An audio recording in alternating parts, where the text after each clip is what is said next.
Bolo's ended for Liverpool. 1-0 the Reds. Arjen Robben against Pepe Reina. Xabi Alonso. Liverpool have the advantage to score really for Chelsea, and does. Steven Gerrard, the Liverpool captain. Superbly done. Jeremy. Oh! The man for the big occasion. Sends Liverpool through.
In yellow, the number 1 ranked contender, by Benny Giorgino, second. The corner man of Castagnone did in their last the two fights against Danny Lopez. And I want to work on the body and fight in body shots in there. This is on the card today against Johnny Copeland. I'm not sure Ayala wants to be in that corner. Lopez has defended his crown. Ayala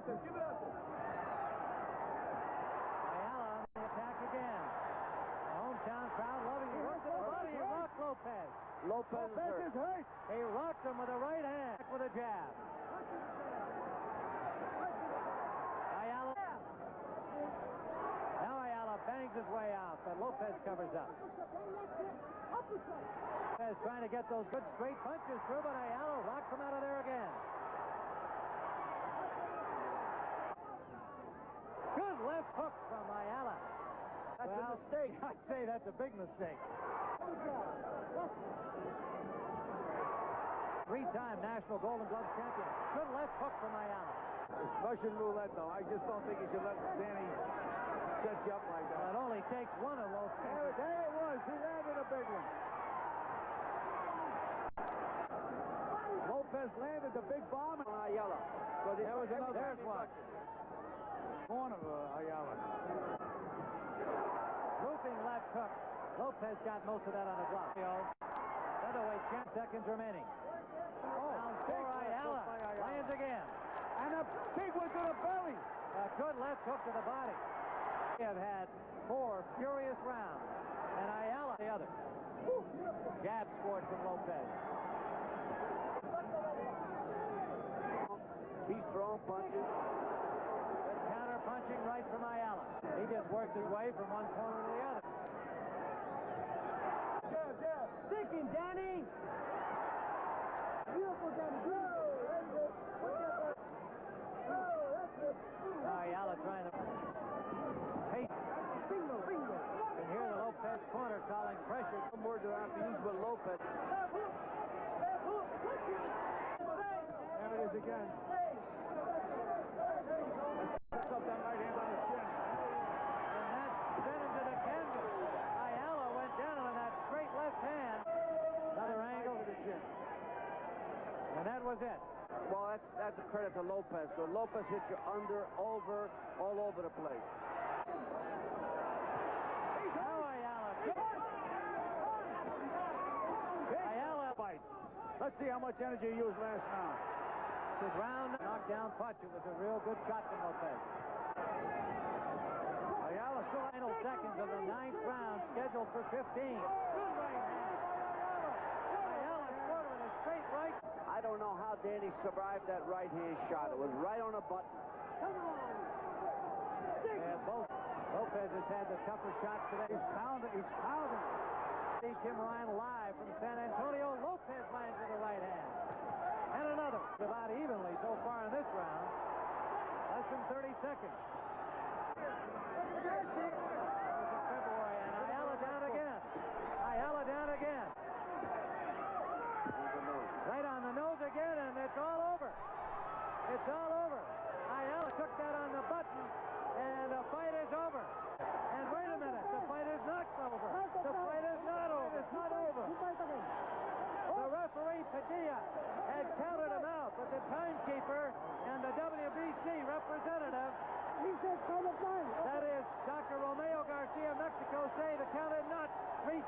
This is the first fight will continue. We can stay with it and possibly see when he gets up. There he goes down.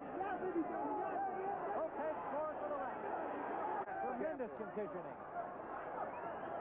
30 seconds remaining. What a fight.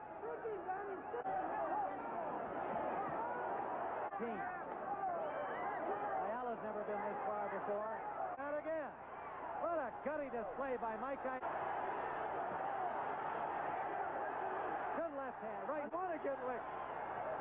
Digs to the body. The eye starting to swell up. The left eye of Ayala. Survive, he's going to have to punch. And he does with a left hand. A minute remaining, round 14.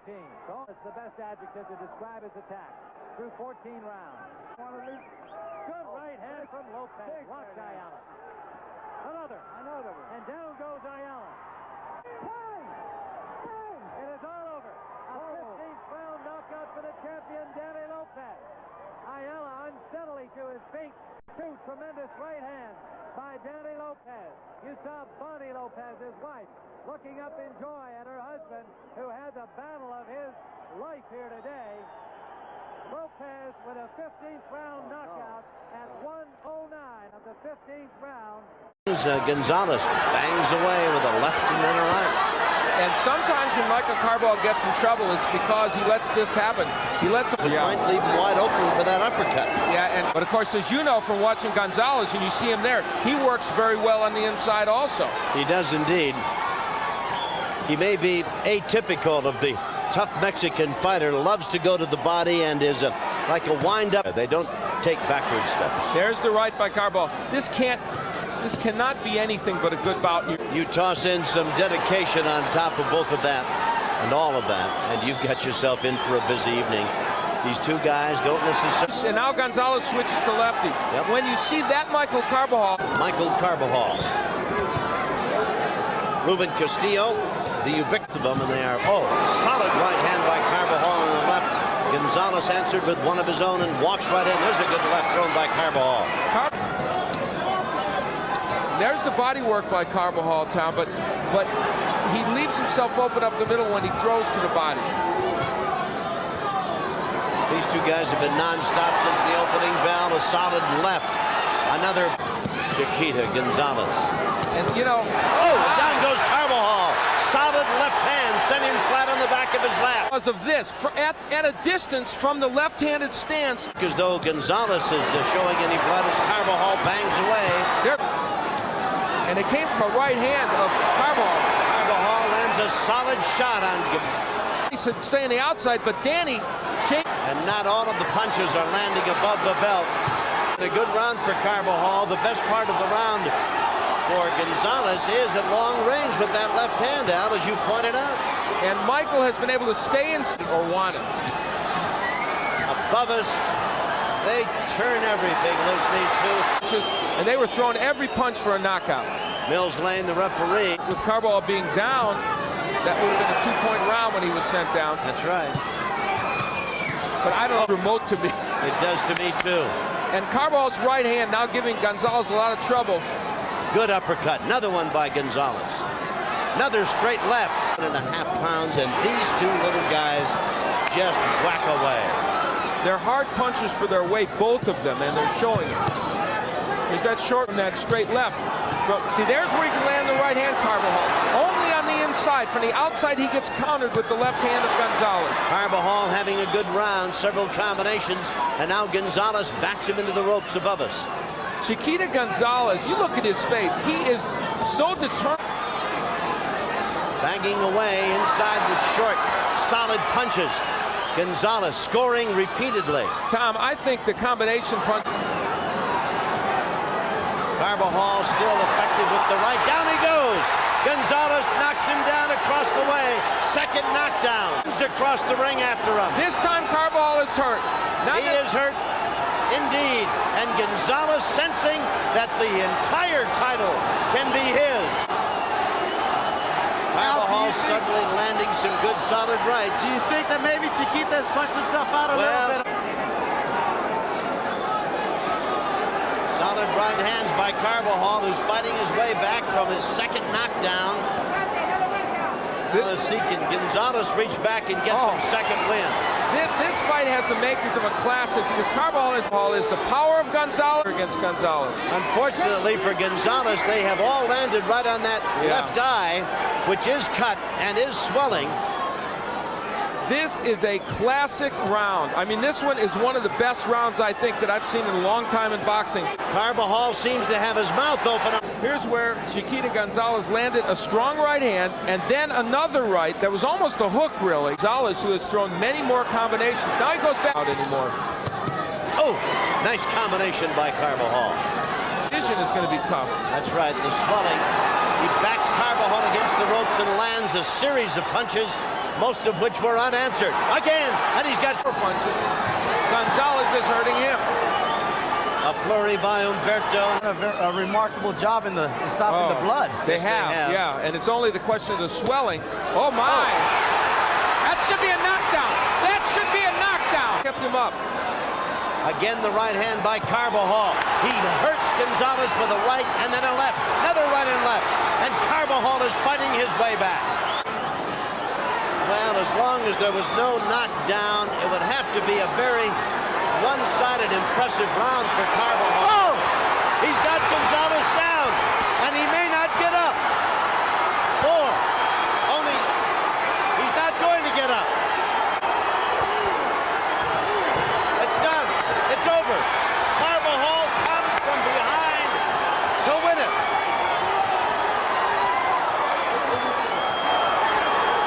An amazing come-from-behind victory for Michael Carbajal. Right hand in the early part of the fight and try to take him out with the left hook.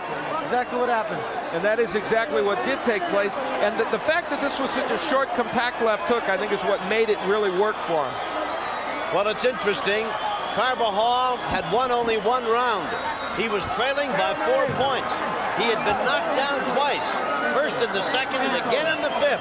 Is waved. There is a mandatory 8, no standing 8, and the bell does not save the fighter, except, oh, here's Rosario getting right to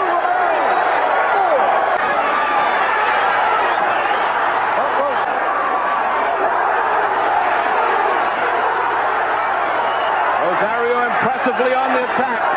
He's taking his time, he's measuring. Punch and get Rosario in trouble.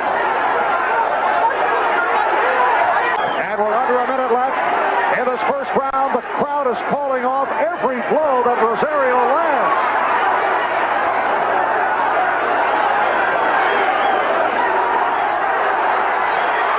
But Ramirez is cool. Again, the right hand. He doesn't seem to know what. Oh, a thunderous right hand by Rosario. This must be the longest round in the hit round. He was not able to avoid that right hand. There he goes. Right hand, right on the button. It took place in May of '83 that saw Rosario get off quickly, and then Ramirez come on strong. But as so often happens in boxing, it went down to the hammering fist of Rosario.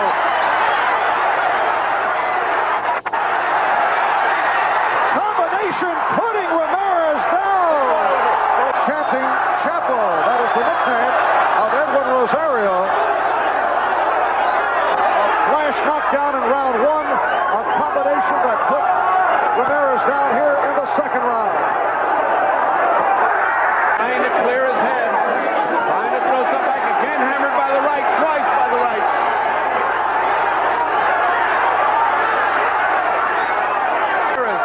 How he takes this, I don't know.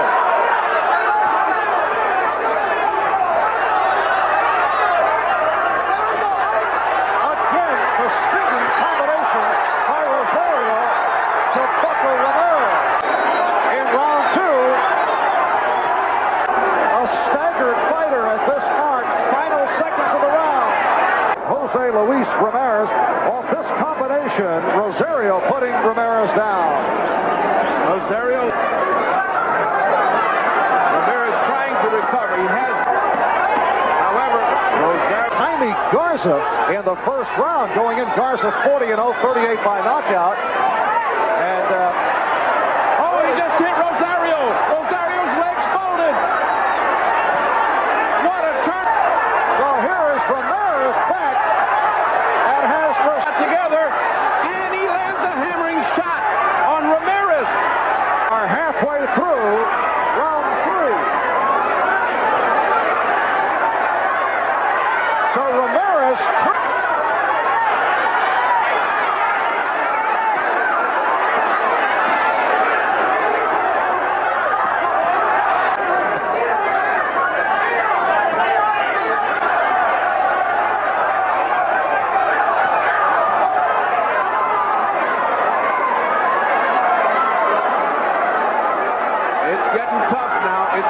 trenches. This is where Ramirez wanted it. Outside. Rosario. What a shot by Ramirez. Right to Rosario's in trouble. 30 seconds left in the round, and Rosario in big trouble. Ramirez looking to put Rosario down. Rosario trying to hold on, and he doesn't know how. He's holding the rope. And it's all over. Wait, it's all over. It's all over. Steve Wilson has called the fight.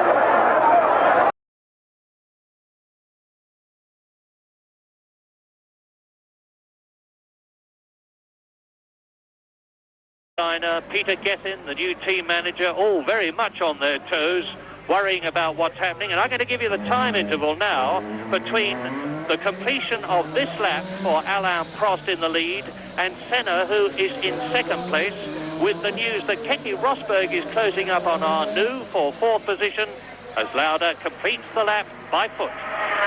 Now, Prost has gone through. The gap was 21 seconds. Lauda looking at Derek Warwick's car, taking an interest in everything all around him, perhaps wanting to delay the moment before he gets back, and we're still waiting for Senna to come through, and here he is. The gap now is down to 18 seconds. So Alain Prost in the lead is being caught quite rapidly. Here is Alain Prost on his 29th lap. Ayrton Senna has got the gap down from 31 seconds to 18 seconds. Yes, this means that at the current rate of progress, Senna, rather Prost, is going to have to find another gear, because Senna is catching him quite comfortably enough to do it well before the end of the race, with plenty of time to find a way around him. Here's the leader. Senna second, Bellov third. The two new boys of Grand Prix racing this season in second and third places. Arnoux is fourth. Rosberg is fifth, and catching Arnoux. De Angelis is sixth, the last man to be on the same lap as the leader. Alboreto is a lap behind in seventh place. Ghinzani is the highest ever he's ever been in a Grand Prix, in eighth position. In ninth place is Jacques Lafitte. Then 4 laps behind the leader, but now out of the race, Patrese, as is Lauda. Winkelhock is retired, Mansell's out, Piquet's out, Hainault's out. There are very few people left running in the race, and there's going to be even. We must watch the tunnel very carefully, because although it was watered at the beginning of the race, of course it hasn't been watered since, whereas the rain has continued to belt down on every other part of this Monaco lap. Now here is the leader coming through again. The gap was 18 seconds. He goes round Saint-Devote and starts to climb the hill for the 30th time in what we expect to be about a 60-lap race, and the gap between himself and Ayrton Senna is now 15 seconds. Ayrton Senna is catching this man, number 7, race leader Alain Prost, Marlboro McLaren, at the rate of 3 seconds a lap. So in 5 laps' time, if he keeps doing it, Ayrton Senna is going to be right with the race leader, with only just over half of the race run at that time. But I think we are watching the arrival of Ayrton Senna as truly outstanding talent in Grand Prix racing. The rain is coming down even harder now. We've got a real cloud now. But Ayrton Senna has the same tires that Alain Prost is running, the same tires that the other Michelin runners. He's on Michelin tires, and he's catching Alain Prost at something like 3 seconds a lap. And that is a truly staggering performance. The Tolman is obviously a good chassis, which is a great credit to their team. They put it together. It's quite new. Look at the rain now. You can see that it's much heavier. The track is much wetter than it was a couple of laps ago. And now that's about the view you get when you're following another car. That brief one when he just came through and all the spray came up. And it's really horrible conditions. But Ayrton Senna is coping with them, and he's catching Prost hand over fist for the lead. I can't believe that they're going to keep running this race. The conditions are the worst I have ever seen in a long, long time of watching races. Now here is Prost coming through again, and I'm going to start the stopwatch. 15 seconds was the gap. if Senna is continuing to close at the rate of 3 seconds a lap. Prost is waving his hand. Prost goes through, waving his hand at the officials. He wants to stop the race, and who can blame him? Now, I'm just waiting for Senna to come through, and the gap as Senna goes through, quite dispassionately, is down to 11 seconds. He's taken 4 seconds out of Prost's lead. Yes, Prost, with his experience, wants the race stopped, and I can't blame him for that, because I wouldn't have even wanted to have started in it. But the fact of the matter is, it's a very slow track here. There's a lot of corners, cars don't go very fast, and aquaplaning is not normally a problem. I can't, from this position sitting here, say that it is or it isn't a problem, but normally there isn't enough water on the track. It's a very hilly track, so you don't get a lot of lying water. And this is aquaplaning. There is, in fact, from a purist and a dispassionate point of view, no reason to stop the race. But a lot of engines are drowning now. Arnoux has gone past with a badly misfiring Ferrari engine, followed almost immediately by Keke Rosberg with the same trouble. And I would suspect that they are both running on only 5 cylinders. Do you not suspect, Murray, possibly that that's because they're using half throttle because the conditions have got so bad? It may be that it isn't a misfire, it's just the way they're driving the engine, possibly. It could indeed be just that, because it affects the turbocharger balance. And that's Alboreto catching Prost. Now, Alboreto has in fact been lapped, and Prost is slowing right down. And Alboreto keeps going. I'm beginning to think that Prost is in some sort of trouble. Don't forget that we suspect that Niki Lauda's engine was drowned. The gap, and we are now coming up to complete the 31st lap in what we expect to be a 60-lap race if it goes the full 2 hours. Alboreto having been push-started. Once more we'll take the gap between Prost and Senna, first and second. It was 11 seconds, having come down from 15 on the previous lap. Prost waved his hand the previous lap, but not this one. And there goes Senna, and it's only 7 seconds now.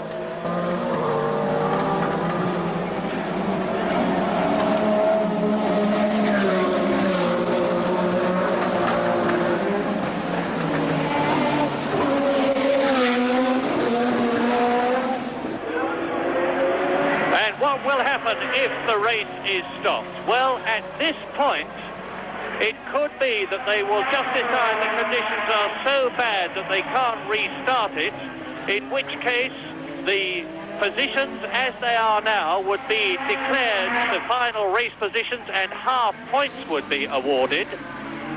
And it might conceivably mean that, as in the French Grand Prix a couple of years ago, the race will be restarted later when hopefully the conditions have improved a bit, although I can't see much likelihood of them doing so. And out is going the red flag. The race is being stopped. There's an official in front of me with a red flag. The Monaco Grand Prix is going to be stopped.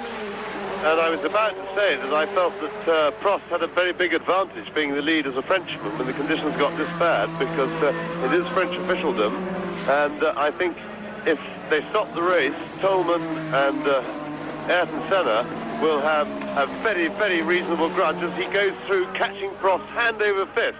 And I think that this is what I would call French timing. To be as polite as possible, it does seem to me a bit wrong. And Senna could catch him, but he's got the Ferrari in the way. Well, there goes Prost into the Rascasse corner, chased by Senna in second place, just about 2 or 3 seconds behind him now. There's an official right in the middle of the road now, showing the red flag, and the checkered flag is going out. They are stopping. This is going to be the end of the Monaco Grand Prix with Alain Prost. And Prost is stopping, and Senna crosses the line before he gets there. Now that's amazing. Prost has stopped actually on the line. Senna passed him as he got to the line, but subject to official confirmation, I'm virtually certain that Prost has won with Senna second. Yes, I think Prost crossed the line just before Senna did, and it will be really a tragic result for Senna. However, he's not about to be world champion this year. He will undoubtedly be world champion in the future if his career continues. So whilst he has every reason and every justification for being very upset, he's got a big future. Monaco Grand Prix, having been dramatically stopped on the 32nd, at the end of the 32nd lap, and having been won by Alain Prost, who has therefore now won 3 Grand Prix and finished second in one this year to extend his World Championship lead. A magnificent second, the man you are looking at now, Ayrton Senna, who seems conceivably to think he has won, judging by the way he's waving his hand. In third position, Stefan Beloff, equally magnificent in the Tyrrell, ahead of the 4th place man, René Arnoux in the Ferrari. In 5th position, Keke Rosberg, and in 6th place, Elio De Angelis.